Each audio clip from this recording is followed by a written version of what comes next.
Thank you. Good morning, Mr. Torsella. A couple questions. I want to build on what Senator Lee asked about the human rights entity. It has such distinguished members now as Libya and Angola. Libya, in fact, was approved by 145 of the UN member states, which is appalling, since Libya today is what they were back then, too.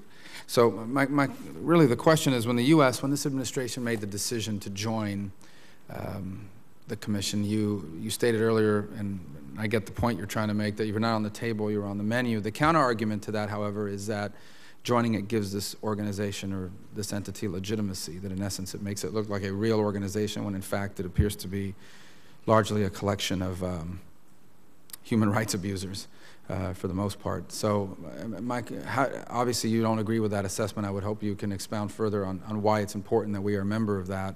And the previous administration chose not to join it. They felt that our participation in it gave this organization legitimacy. Thank you, Senator. And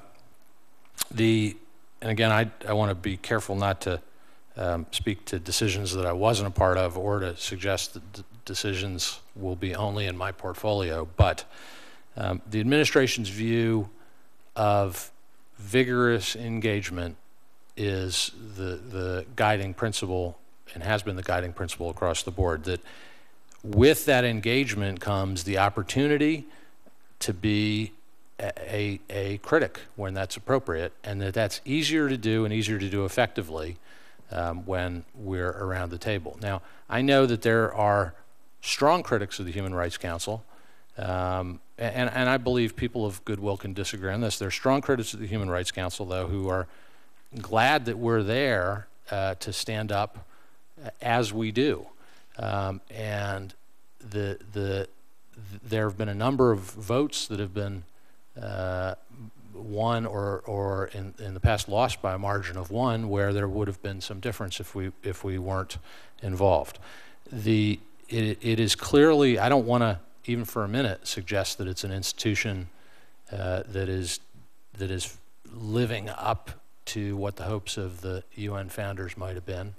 I don't want to suggest for a minute that the disproportionate and biased treatment of Israel ought to be acceptable, but there has been progress made, and a lot of when you talk about, for example, the case of Libya being elected, a lot of what happened in the past was that because of the way that the election system worked, that there were uncontested elections in regions. And since engaging, the U.S. government has been active in the politicking.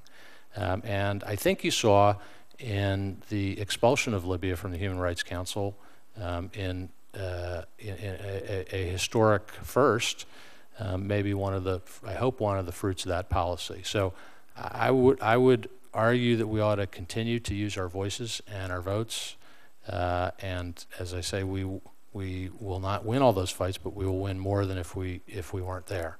Well, that premises the notion of somehow then, if that were true, we would see behavior after we joined it that looks different from behavior before we joined it, and yet it's hard to find any examples of things that wouldn't have happened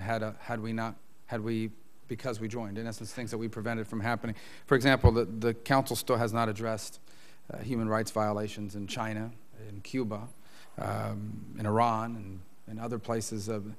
I'm struggling to find examples of things that would have happened had we not joined, or the vice versa. In essence, I'm struggling to find examples of how joining it has actually influenced, or whether the Council continues to behave exactly the same way it did before we joined it. The only difference being, of course, that now the U.S. is a part of it. So instead of pointing it out for what it is, a charade, people can now say, but you're a member, you're at the table. And ultimately, you've blessed and legitimized this process.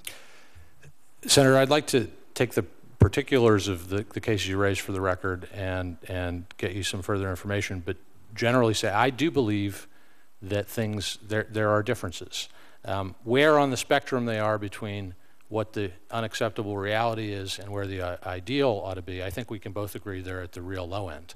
But in the case of action on Sudan, in the case of keeping Iran off, in the case of the number of special sessions devoted to Israel, in the time that we were off versus the time that we were on. I do believe that it's progress. As I say, we're both going to agree that on the scale of where it ought to be, it is not moved nearly far enough. And again, I know you didn't make this decision, so but I do want to drive the point home because it's an important thing going forward. Sudan is really low-hanging fruit. I mean, okay, Sudan, but where an entity like this would really grow and be a legitimate entity that you could look at and say, boy, I'm glad we have this, is for them to say something about, like, torture and other outrageous things that are happening in places like China. The constant daily roundup of dissidents in Cuba, and multiple other places like that where they don't get to. On the other hand, they dedicate this inordinate amount of time to Israel. And so, you know, the point I want to make is it's hard for me to see where us joining this council has changed what it is, other than the fact that us joining it may